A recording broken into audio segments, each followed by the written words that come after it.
मनोहर हिंदी कहानियां पर आप सभी का हार्दिक स्वागत है। आज की कहानी। कॉलेज पहुंचते ही तनु ने आज सबसे पहले स्टाफ क्वार्टर के लिए आवेदन किया। इतने साल हो गए उसे कॉलेज में पढ़ाते हुए, चाहती तो कभी का क्वार्टर ले सकती थी, पर इतना बड़ा बंगला छोड़कर यो स्टाफ क्वार्टर में रहने की उसने कभी कल्पना भी नहीं की थी। फिर प्रणव को भी तनु के घर आकर रहना पसंद नहीं था। उनका अभिमान आहत होता था। उन्हें लगता कि वहाँ वो मिस्टर तनुश्री राय बनकर ही रह जाएंगे, और ये बात उन्हें कतई मंजूर न थी। आज सुबह ही प्रणव ने उसे अपने घर से निकल जाने को कह दिया, जबकि तनु को इस घर में 30 साल गुजर चुके हैं। कहने को तो प्रणव ने उसे सब कुछ दिया है, बढ़िया सा घर, 2 बच्चे, जमाने की हर सुख सुविधा, लेकिन नहीं दिया तो बस आत्मसम्मान से जीने का हक। हर अच्छी बात का श्रेय खुद लेना, तनु के हर काम में मीन मेख निकालना और बात बात पर उसको मिडिल क्लास मानसिकता का ताना देना, यही तो किया है प्रणव ने शुरू से अब तक। पलंग पर लेटे लेटे तनु अपने ही जीवन से जुड़ी घटनाओं का ताना बाना बुनने लगी। इतने वर्षों से तनु को लगने लगा था कि उसे यह सब सहने की आदत सी हो गई है, पर आज सुबह उसका धैर्य जवाब दे गया। जैसे जैसे उम्र बढ़ रही थी, प्रणव का कहना सुनना बढ़ता जा रहा था और तनु की सहनशीलता खत्म होती जा रही थी। तनु जानती है कि अमेरिका में रह रहे बेटे के विवाह कर लेने की खबर प्रणव बर्दाश्त नहीं कर पा रहे हैं, बल्कि उनके अहम को चोट पहुंची है। अब तक हर बात का फैसला लेने का एकाधिकार उससे छिन जो गया था। प्रणव की नज़रों में इसके लिए तनु ही दोषी है। बच्चों को अच्छे संस्कार जो नहीं दे पाई है, यही तो कहते हैं प्रणव बच्चों की हर गलती या जिद पर, जबकि वो अच्छी तरह जानते हैं कि बच्चों के बारे में किसी भी तरह का निर्णय लेने का कोई अधिकार उन्होंने तनु को नहीं दिया। यहाँ तक कि उसके गर्भ के दौरान किस डॉक्टर से चेकअप कराना है, क्या खाना है, कितना खाना है आदि बातों में भी अपनी ही मर्जी चलाता। शुरू में तो तनु को यह बात अच्छी लगी थी कि कितना केयरिंग हस्बैंड मिला है, लेकिन धीरे धीरे पता चला यह केयर नहीं, अपितु स्टेटस का सवाल था। कितना चाहा था तनु ने कि बेटी कला के क्षेत्र में नाम कमाए, पर उसे डॉक्टर बनाना पड़ा, क्योंकि प्रणव यही चाहते थे। बेटे को IAS बनाने की चाह भी तनु के मन में धरी की धरी रह गई, और वो प्रणव के आदेशानुसार वैज्ञानिक ही बना, जो आजकल नासा में कार्यरत है। ऐसा नहीं कि बच्चों की सफलता से तनु खुश नहीं है या बच्चे अपने प्राप्तियों से संतुष्ट नहीं हैं, लेकिन यह भी सत्य है कि प्रणव इस सब से इसलिए संतुष्ट है कि बच्चों को इन क्षेत्रों में भेजने से वो और तनु आज सोसाइटी में सबसे अलग नजर आ रहे हैं। पूरी जिंदगी सब कुछ अपनी इच्छा और पसंद को ही सर्वश्रेष्ठ मानने की आदत होने के कारण बेटे की शादी प्रणव को अपनी हार प्रतीत हो रही है। यही हार गुस्से के रूप में पिछले 1 सप्ताह से किसी न किसी कारण तनु पर निकल रही है। प्रणव को वैसे भी गुस्सा करने का कोई न कोई कारण सदा से मिलता ही रहा है। प्रणव यह क्यों नहीं समझते कि बेटे के इस तरह विवाह कर लेने से तनु को भी तो दुख हुआ होगा, पर उन्हें उसकी खुशी या दुख से कब सरोकार रहा है। जब बेटे का फोन आया था तो तनु ने कहा भी था, खुशी है कि तुम्हारी शादी होगी, लेकिन तुम अगर हमें अपनी पसंद बताते तो हम यही बुला कर तुम्हारी शादी करवा देते, सभी लोगों को दावत देते। वहाँ बहू को कैसा लगेगा जब घर पर नई बहू का स्वागत करने वाला कोई भी नहीं होगा? क्या मॉम आप भी? कोई कैसे नहीं होगा, दीदी और जीजाजी आ रहे हैं न। आपको तो पता है कि अपनी पसंद बताने पर पापा कभी नहीं होने देते यह शादी। दीदी की बार का याद नहीं है आपको? डॉक्टर सोमेश को तो दीदी ने उस तरह पसंद भी नहीं किया था, बस पापा ने उन्हें रेस्टोरेंट में साथ बैठे ही तो देखा था। घर में कितने दिनों तक हंगामा रहा था। दीदी ने कितना कहा था कि डॉक्टर सोमेश केवल उनके कॉलीग हैं, पर कभी पापा ने सुनी। उन्होंने आनन फानन में कैसे अपने दोस्त के डॉक्टर बेटे के साथ शादी करवा दी। यह ठीक है कि जीजाजी भी एकदम परफेक्ट हैं। सॉरी मॉम, मेरी शादी के कारण आपको पापा के गुस्से का सामना करना पड़ेगा। रियली मॉम, आज मैं महसूस करता हूँ कि आप कैसे उनके साथ इतने वर्षों से निभा रही हैं। You are great mom, I salute you. Okay, phone रखता हूँ। शादी की फोटो ईमेल कर दूंगा। तनु बेटे की इन बातों से सोच में पड़ गई। सच ही तो कहा था उसने, लेकिन वो गुस्सा एक बार में खत्म नहीं हुआ था। पिछले एक सप्ताह से रोज ही उसे इस स्थिति से दो चार होना पड़ रहा है। सुबह यही तो हुआ था जब प्रणव ने पूछा था, सुना कल तुम निमिषा के यहाँ गई थी?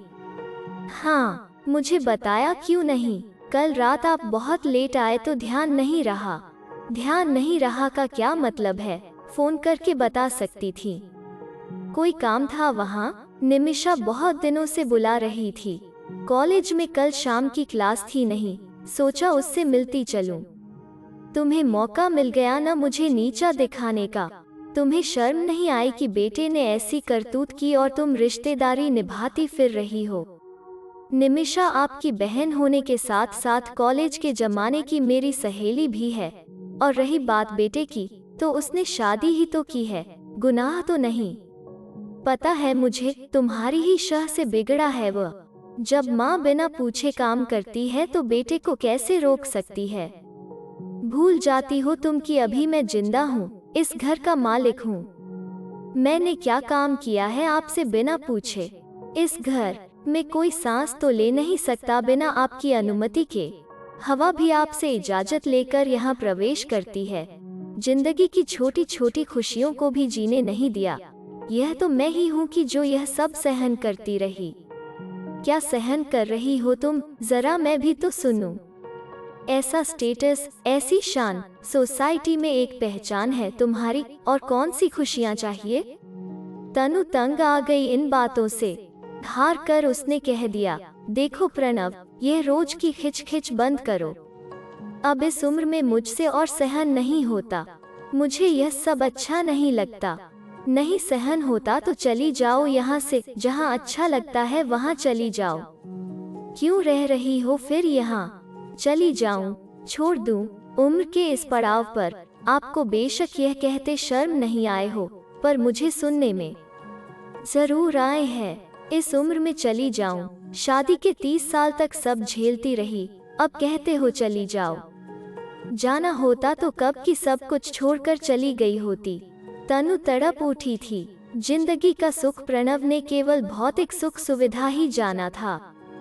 पूरी जिंदगी अपने आप को मार कर जीना ही अपनी तकदीर मान जिसके साथ निष्ठा से बिता दी, उसी ने आज कितनी आसानी से उसे घर से चले जाने को कह दिया।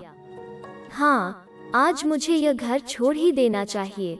अब तक पूरी जिंदगी प्रणव के हिसाब से ही जी है, यह भी सही। सारी रात तनु ने इसी सोच के साथ बिता दी। शादी के बाद कितने समय तक तो तनु प्रणव का व्यवहार समझ ही नहीं पाई थी। किस बात पर झगड़ा होगा और किस बात पर प्यार बरसाने लगेंगे, कहा नहीं जा सकता। कॉलेज से आने में देर हो गई तो क्यों हो गई, घर बार की चिंता नहीं है, और अगर जल्दी आ गई तो कॉलेज टाइम पास का बहाना है। बच्चों को पढ़ाना थोड़े ही है। दुनिया की नज़र में प्रणव से आदर्श पति और कोई हो ही नहीं सकता। मेरी हर सुख सुविधा का ख्याल रखना, विदेशों में घुमाना, एक से एक महंगी साड़ियाँ खरीदवाना, जेवर, गाड़ी, बंगला, क्या नहीं दिया। लेकिन वो यह नहीं समझ सके कि सुख सुविधा और खुशी में बहुत फर्क होता है। तनु की विचार श्रृंखला टूटने का नाम ही नहीं ले रही थी। मैं इनकी बिना पसंद के एक रुमाल तक नहीं खरीद सकती। बिना इनकी इच्छा के बालकनी में नहीं खड़ी हो सकती। इनकी इच्छा के बिना घर में फर्नीचर इधर से उधर 1 इंच भी सरका नहीं सकती। नया खरीदना तो दूर की बात, क्योंकि इनकी नज़र में मुझे इन चीजों की, इन बातों की समझ नहीं है। बस एक नौकरी ही है जो मैंने छोड़ी नहीं। प्रणव ने बहुत कहा कि सोसाइटी में सभी की बीवियां किसी न किसी सोशल काम से जुड़ी रहती हैं। तुम भी कुछ ऐसा ही करो। देखो, निमिषा भी तो यही कर रही है, पर तुम्हें क्या पता, पहले हमारे बीच खूब बहस होती थी, पर धीरे धीरे मैंने ही बहस करना छोड़ दिया। आज मैं थक गई थी ऐसी जिंदगी से। बच्चों ने तो अपना नीड अलग बना लिया, अब क्या इस उम्र में मैं हाँ, शायद यही उचित होगा। कम से कम जिंदगी की संध्या मैं बिना किसी मानसिक पीड़ा के बिताना चाहती हूँ। प्रणव तो इतना सब कुछ होने के बाद भी सुबह की उड़ान से अपने काम के सिलसिले में 1 सप्ताह के लिए फ्रैंकफर्ट चले गए। उनके जाने के बाद तनु ने रात में सोची गई अपनी विचारधारा पर अमल करना शुरू कर दिया। अभी तो रिटायरमेंट में 5-6 वर्ष बाकी हैं, इसलिए अभी क्वार्टर लेना ही ठीक है। आगे की आगे देखी जाएगी। तनु को क्वार्टर मिले आज कई दिन हो गए, लेकिन प्रणव को वो कैसे बताए। कई दिनों से इसी असमंजस में थी। दिन बीतते जा रहे थे।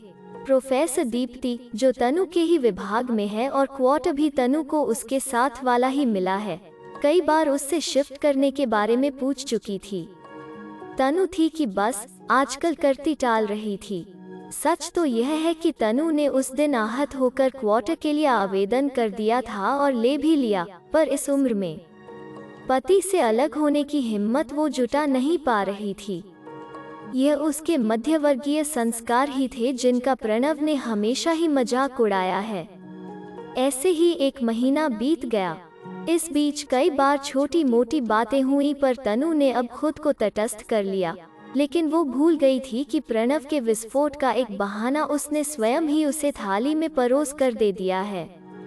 कॉलेज से मिलने वाली तनख्वाह बेशक प्रणव ने कभी उस से नहीं ली और न ही बैंक में जमा पैसे का कभी हिसाब मांगा, पर तनु अपनी तनख्वाह का चेक हमेशा ही प्रणव के हाथ में रखती रही है।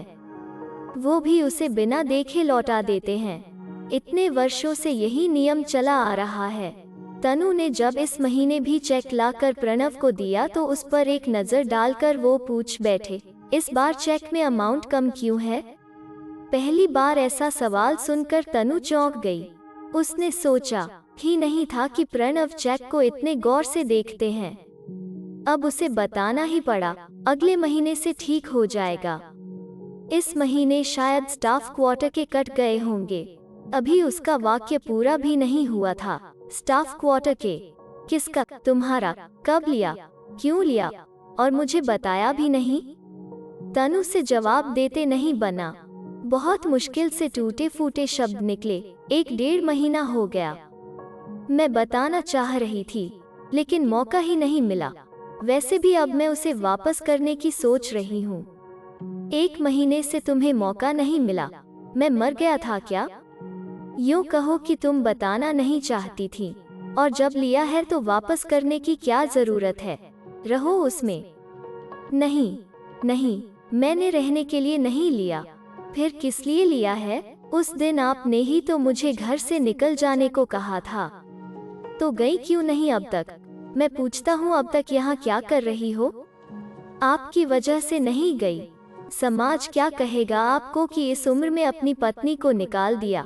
आप क्या जवाब देंगे? आपकी जरूरतों का ध्यान कौन रखेगा? मैं समाज से नहीं डरता। किसमें हिम्मत है जो मुझसे प्रश्न करेगा? और मेरी जरूरतों के लिए तुम्हें परेशान होने की आवश्यकता नहीं है। जिसके मुंह पर भी 4 पैसे मारूंगा, दौड़कर मेरा काम करेगा। मेरा ख्याल करके नहीं गई। 4 पैसे की नौकरी पर इतराती हो। अरे मेरे बिना तुम हो क्या?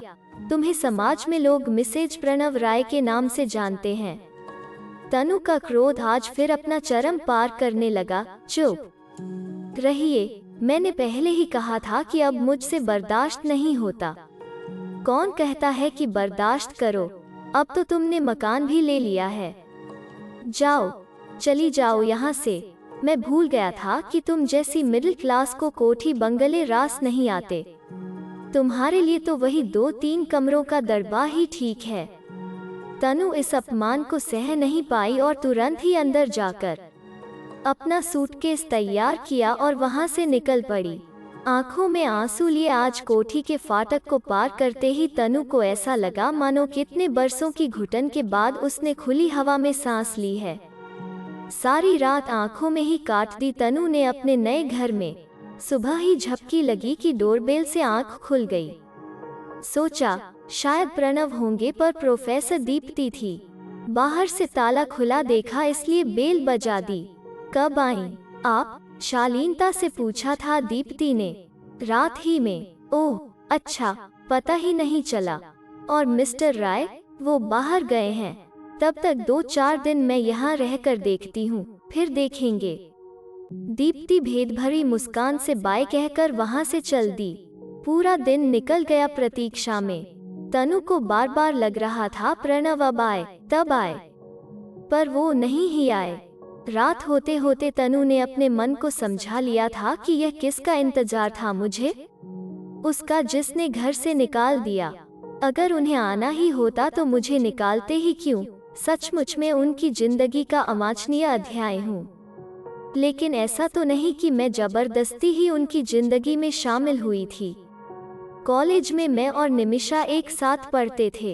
एक ही कक्षा और एक जैसी रुचियां होने के कारण हमारी शीघ्र ही दोस्ती हो गई। निमिषा और मुझ में कुछ अंतर था तो बस यही कि वो अपनी कार से कॉलेज आती, जिसे शौफर चलाता और बड़ी इज्जत के साथ कार का गेट खोलकर उसे उतारता बैठाता, और मैं डीटीसी की बस में सफर करती, जो सचमुच ही कभी कभी अंग्रेजी भाषा का सफर हो जाता था। मेरा मुख्य उद्देश्य था शिक्षा के क्षेत्र में अपना करियर बनाना और निमिषा का केवल ग्रेजुएशन की डिग्री लेना।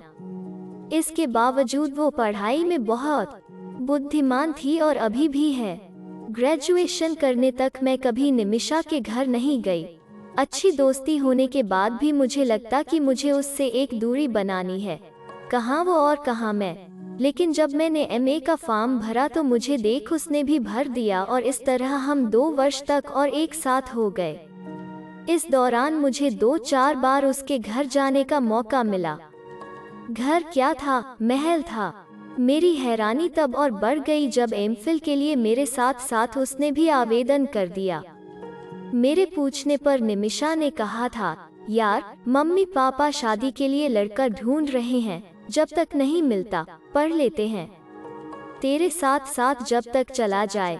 बिना किसी लक्ष्य के निमिषा मेरे साथ कदम दर कदम मिलाती हुई बढ़ती जा रही थी और एक दिन हम दोनों को ही लेक्चरर के लिए नियुक्त कर लिया गया। इस खुशी में उसके घर में एक भव्य पार्टी का आयोजन किया गया था। उसी पार्टी में पहली बार उसके भाई प्रणव से मेरी मुलाकात हुई। बाद में मुझे पता चला कि उस दिन पार्टी में मेरे रूप सौंदर्य से प्रभावित होकर निमिषा के मम्मी पापा ने निमिषा की शादी के बाद मुझे अपनी बहू बनाने पर विचार किया, जिस पर अंतिम मोहर मेरे घर वालों को लगानी थी, जो इस रिश्ते से मन में खुश भी थे और उनकी शानो शौकत से भयभीत भी। इस सब में लगभग 1 साल का समय लगा। प्रणव कई बार मुझसे मिले। वो जानते थे कि मैं एक आम भारतीय समाज की उपज हूँ। शानो शौकत मेरे खून में नहीं, लेकिन शादी के पहले मेरी यही बातें, मेरी सादगी उन्हें अच्छी लगती थी, जो उनकी सोसाइटी में पाई जाने वाली लड़कियों से मुझे अलग करती थी। तनु को यहाँ रहते 1 महीना हो चुका था। कुछ दिन तो दरवाजे की हर घंटी पर वो प्रणव की उम्मीद लगाती, लेकिन उम्मीदें होती ही टूटने के लिए हैं। इस अकेलेपन को तनु समझ ही नहीं पा रही थी। कभी तो अपने छोटे से घर में 55 वर्षीय प्रोफेसर डॉक्टर तनुश्री राय का मन कॉलेज गर्ल की तरह कुलाचे मार रहा होता कि यहाँ यह मिरर वर्क वाली वॉल हैंगिंग सही लगेगी और यह स्टूल यहाँ नहीं, इसे इस कोने में रख देती हूँ। घर में कपड़े की वॉल हैंगिंग लगाते समय तनु को याद आया जब वो जनपद से यह खरीद कर लाई थी और उसे ड्राइंग रूम में लगाने लगी तो प्रणव ने कैसे डांट कर मना कर दिया था कि यह 100 रुपल्ली का घटिया सा कपड़े का टुकड़ा यहाँ लगाओगी, इसका पोंछा बना लो, वही ठीक रहेगा, नहीं तो अपने जैसी ही किसी को भेंट दे देना। तनु अब अपनी इच्छा से हर चीज सजा रही थी। कोई मीन मेख निकालने वाला या उसका हाथ रोकने वाला नहीं था, लेकिन फिर भी जीवन को किसी रीतेपन ने अपने घेरे में घेर लिया था। कॉलेज की फाइनल परीक्षाएं समाप्त हो चुकी थीं। सभी कहीं न कहीं जाने की तैयारियों में थे। प्रणव के साथ मैं भी हमेशा इन दिनों बाहर चली जाया करती थी। सोचकर अचानक तनु को याद आया कि बेटा यश के पास जाना चाहिए। उसकी शादी पर तो नहीं जा पाई थी, फिर वहीं से बेटी के पास भी होकर आऊंगी। बस तुरंत फुरत बेटे को फोन किया और अपनी तैयारियों में लग गई। कितनी प्रसन्नता झलक रही थी यश की आवाज में और 3 दिन बाद ही अमेरिका से हवाई जहाज का टिकट भी भेज दिया था। फ्लाइट का समय हो रहा था। ड्राइवर सामान नीचे ले जा चुका था। तनु हाथ में चाबी लेकर बाहर निकलने को ही थी कि दरवाजे पर दस्तक हुई। उफ, इस समय कौन होगा? देखा, दरवाजे पर प्रणव खड़े हैं। क्षण भर को तो तनु किंकर्तव्य विमूढ़ हो गई। उफ, 2 महीनों में ही यह क्या हो गया प्रणव को? मानो बरसों के मरीज हों। कहीं जा रही हो क्या? प्रणव ने उसकी तंद्रा तोड़ते हुए पूछा। हाँ, यश के पास, पर आप अंदर तो आओ। अंदर बैठा कर तनु प्रणव के लिए पानी लेने को मुड़ी ही थी कि उसने तनु का हाथ पकड़ लिया। तनु, मुझे माफ नहीं करोगी? इन 2 महीनों में ही मुझे अपने झूठे अहम का एहसास हो गया। जिस प्यार और सम्मान की तुम अधिकारिणी थी, तुम्हें वो नहीं दे पाया। अपने स्वाभिमान के आवरण में घिरा हुआ मैं तुम्हारे अस्तित्व को पहचान ही नहीं पाया। मैं भूल गया कि तुमसे ही मेरा अस्तित्व है। मैं तुम्हारे बिना अधूरा हूँ। यह सच है तनु, मैं तुम्हें बहुत प्यार करता हूँ। पहले भी करता था, पर अपने अहम के कारण कहा नहीं। आज कहता हूँ तनु, तुम्हारे बिना मैं मर जाऊंगा। मुझे माफ कर दो और अपने घर चलो। बहू को पहली बार अपने घर बुलाने के लिए उसके स्वागत की तैयारी भी तो करनी है। मुझे एक मौका दो अपनी गलती सुधारने का।